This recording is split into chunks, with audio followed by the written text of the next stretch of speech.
नमस्कार बंधुरा सुलतार हेसेले आपनादेर सबाइके स्वागत। आज आमी बानिয়েছি चिंगड़ी माछेर पकोड़ा। और এই যে দেখুন কত সুন্দর ফুলেছে, একদম পুরো বেলুনের মতন ফুলেছে। আর এই যে দেখুন, আর এটা বানানো খুবই সহজ, একদম খুব তাড়াতাড়ি হয়ে যায় আর খুব সামান্য উপকরণে। আর আমার এই রেসিপিটি আপনাদের যদি ভালো লাগে তাহলে লাইক আর সাবস্ক্রাইব করতে ভুলবেন না যেন। চলুন তাহলে রেসিপিটি শুরু করি। আর এই যে কাছ থেকে দেখাচ্ছি, দেখুন কত সুন্দর হয়েছে আর কতটা ফুলেছে দেখুন, একদম পুরো বেলুনের মতন ফুলেছে। আর খেতে তো খুবই সুন্দর হয়। ছোট্ট ছোট্ট ঘরেতে যখন অনুষ্ঠান হয়, সেই অনুষ্ঠানে যদি গরম গরম এইরকম ভেজে দেওয়া হয় তো দারুণ হবে।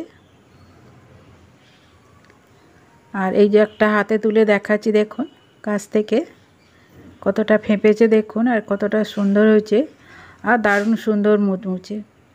এখানে আমি বাগদা চিংড়ি নিয়ে নিয়েছি, এই যে এরকম সাইজটা, একটু ছোট ছোট সাইজের। আর কিছুটা খোসা আমি লেজের দিকটা রেখে দিয়েছি। তারপর একটা ছুরি করে পেটের দিকটা কেটে দেব। চিংড়ি মাছ সাধারণত ভাজতে গেলে গুটিয়ে যায়, তাই এই যে পেটের দিকটা যদি কেটে দেওয়া হয় তাহলে আর চিংড়ি মাছটা গুটিয়ে যাবে না। এরকম করে সবগুলোই আমি কেটে দেব।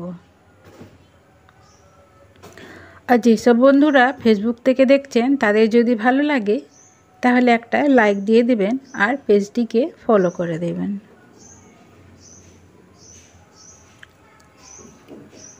সবগুলো আমি মোটামুটি পেটের দিকগুলো কেটে দিয়েছি। এরপর আমি 1 চামচ দিয়ে দেব সোয়া সস। এটা চিংড়ি মাছ যদি পরিমাণে বেশি থাকে তাহলে পরিমাণে বেশি দিতে হবে। এখানে আমার 200 গ্রাম চিংড়ি মাছ আছে, সেই অনুযায়ী আমি 1 চামচ সোয়া সস দিলাম আর 1 চামচ রসুন বাটা দিয়ে দিলাম। দিয়ে খুব ভালো করে মিশিয়ে দেব। আর একটু সামান্য নুন হলুদও আমি দিয়ে দিয়েছি। চিংড়ি মাছটা বাজার থেকে আনার পরে ভিডিও করতে দেরি হওয়ায় আমি নুন হলুদ মাখিয়ে রেখেছিলাম, না হলে গন্ধ ছাড়তে শুরু করবে, মানে পচে যেতে পারে। তাই আমি নুন হলুদটা আগে থেকে মাখিয়ে রেখেছি। আরও একটু প্রয়োজনে সামান্য একটু নুন দিয়ে দিলাম। এখানে আমি একটা ব্যাটার তৈরি করে নেব। তার জন্য আমি একটা বাটিতে 1 বাটি ময়দা নিয়ে নিচ্ছি ভর্তি করে। আর দিয়ে দেবো বেকিং পাউডার, ছোট্ট চামচের 1 চামচ দিয়ে দেবো। এতে পকোড়াগুলো নরম হবে আর ফুলবে ভালো। আর দিয়ে দেব কর্নফ্লাওয়ার, এটা আমি 1 চামচ দিচ্ছি।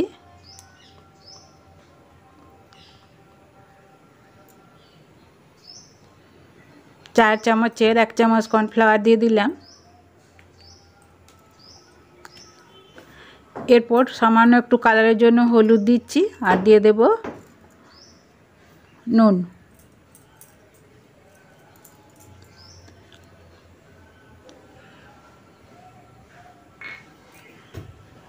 নুনটা মাপ করে ঠিকঠাক দিতে হবে, বেশি নুন দিলে আবার পকোড়াগুলো খেতে অত ভালো লাগবে না। এরপর দিয়ে দেব 1 চামচ গোলমরিচের গুঁড়া। এরপর সব উপকরণগুলো, শুকনো উপকরণগুলো আগে মিশিয়ে নেব ভালো করে। তারপর ওই যে বাটির মাপে ময়দা নিয়েছিলাম ওই বাটির মাপের 1 বাটি জল আমি দিয়ে দিচ্ছি। তবে একটু একটু করে দেব, কারণ ব্যাটারটা যদি খুব পাতলা হয়ে যায় তাহলে পকোড়াগুলো ঠিকঠাক হবে না। 1 বাটি জল লেগেছে দেখুন, এখনও টাইট আছে, মানে আরও জল লাগবে। আবারও 1 বাটি নিয়ে এসেছি, তার থেকে আমি 4 ভাগের 1 ভাগ দিলাম আর বাকি জলটা রয়ে গেছে। আর দেখুন সুন্দরভাবে ব্যাটারটা তৈরি হয়ে গেছে। এরপর এটাকে ফেটিয়ে একটা স্মুথ ব্যাটার তৈরি করে নেব। তারপর এটাকে 5 মিনিট রেস্টে রেখে দেব।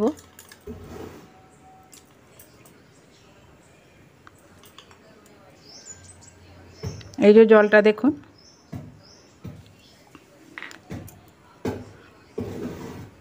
এরপর কড়াটা আমি গরম করতে দিয়েছি। অবশ্যই আমি সর্ষের তেলে করব, ওটা বাড়িতে খাওয়া হবে। সর্ষের তেলে মাছের পদগুলো রান্না করলে কিন্তু স্বাদটা ভালো হয়, তাই এখানে আমি সর্ষের তেল দিয়ে দিয়েছি। আর ব্যাটারটাকে আমি আরও একবার ভালো করে ফেটিয়ে নিলাম।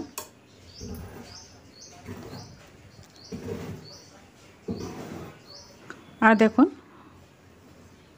এরপর চিংড়ি মাছের লেজাটা ধরে এইভাবে ডুবিয়ে আমি তেলে দিয়ে দেব। দিয়ে আমি গ্যাসের আঁচকে মিডিয়ামে করে দেব, দিয়ে ভাজতে থাকবো। মিডিয়ামে না করলে কি হবে, চিংড়ি মাছটা ভেতরে কাঁচা রয়ে যাবে, উপরে খোলাটা তাড়াতাড়ি ভাজা হয়ে যাবে। তাই লো মিডিয়াম করে চিংড়ি মাছের পকোড়াগুলো ভেজে নেব। আর দেখুন, তেলে গরম তেলে দেওয়ার সাথে সাথে কীরকম বেলুনের মতন ফুলতে শুরু করেছে।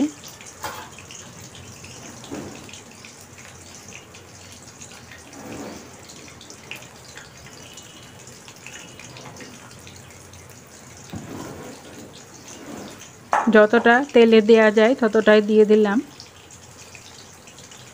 দিয়ে ধীরে ধীরে এটাকে উল্টে পাল্টে ভাজতে থাকবো। এই পর্যায়ে এসে বলি, যেসব বন্ধুরা এত দূর পর্যন্ত দেখছেন, যদি ভালো লাগে তাহলে প্লিজ একটু লাইক দিয়ে দেবেন। লাইক দিয়ে ভিডিওটা কন্টিনিউ করবেন।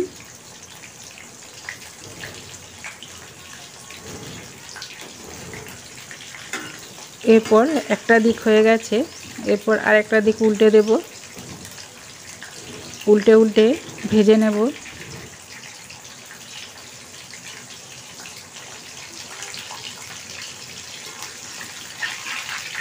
খিচুড়ির সাথে এগুলো খেতে খুব ভালো লাগে, তাছাড়া বিকেলবেলা স্ন্যাক্স হিসাবেও খুবই ভালো লাগে। তাছাড়া ওই ছোট্টদের জন্মদিন অনুষ্ঠান, এই রকম বিবাহবার্ষিকী, এইসব অনুষ্ঠানে এরকম গরম গরম যদি ছেঁকে অতিথিদের দেওয়া হয় তাহলে কিন্তু খুব সুন্দর হয়, খেতে তো দারুণই হয়। ঘরোয়া অনুষ্ঠানে এই পকোড়াগুলো দারুণভাবে চলে।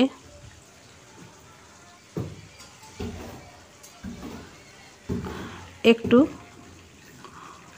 একটু লালচে করে ভেজে নেব পকোড়াগুলো। তারপর আমি এখানে পেপার নিয়ে নিয়েছি, পেপারের উপর দিয়ে দিচ্ছি, তাহলে তেলটা শুষে নেবে।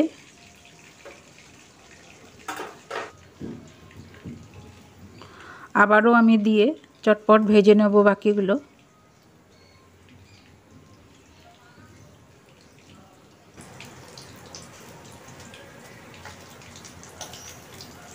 যেসব বন্ধুরা ধৈর্য ধরে আমার রেসিপিটি দেখছেন তাদেরকে জানাই অসংখ্য ধন্যবাদ।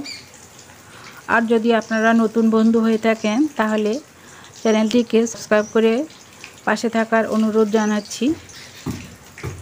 আর বেল বাটনটি প্রেস করে দেবেন, তাহলে আমি কোনো ভিডিও ছাড়লে সেই নোটিফিকেশান আপনারা পেয়ে যাবেন। আমি আমার চ্যানেলে বিশেষত বাঙালি ঘরে যেসব রান্নাবান্না হয়, শাক সবজি আর মাছ মাংস, এইসব রেসিপিগুলো বেশি দিয়ে থাকি। বিশেষ করে সবজি রেসিপি বেশি থাকে। চাইলে আমার হেসেলে সার্চ করে আপনারা এই সব রেসিপিগুলো জানতে পেরে যান। বিশেষ করে যারা নতুন রান্না করছেন তাদের পক্ষে খুবই কার্যকরী আমার এই চ্যানেলের রান্নাগুলি। খুবই হালকা তেল মশলা দিয়ে আমি রান্না করি। বিশেষ করে আমার গ্রামের বাঁকুড়া জেলার যেসব রান্নাগুলো আছে সেই সব রান্নাগুলো আমি বেশি তুলে ধরেছি। আর দেখুন, আমার সবগুলোই ভাজা হয়ে গেছে। আর কতটা সুন্দর হয়েছে দেখুন, আমি কাছ থেকে তুলে দেখাচ্ছি। দেখুন কতটা ইয়ামি হয়েছে, আর খুবই খেতে ভালো লাগে। বিশেষ করে তেঁতুলের চাটনি দিয়ে, আমি একটু তেঁতুলের চাটনিও চট করে বানিয়ে নিয়েছি। তেঁতুলের চাটনি আমার চ্যানেলে দেওয়া আছে, চাইলে আপনারা দেখে নিতে পারেন।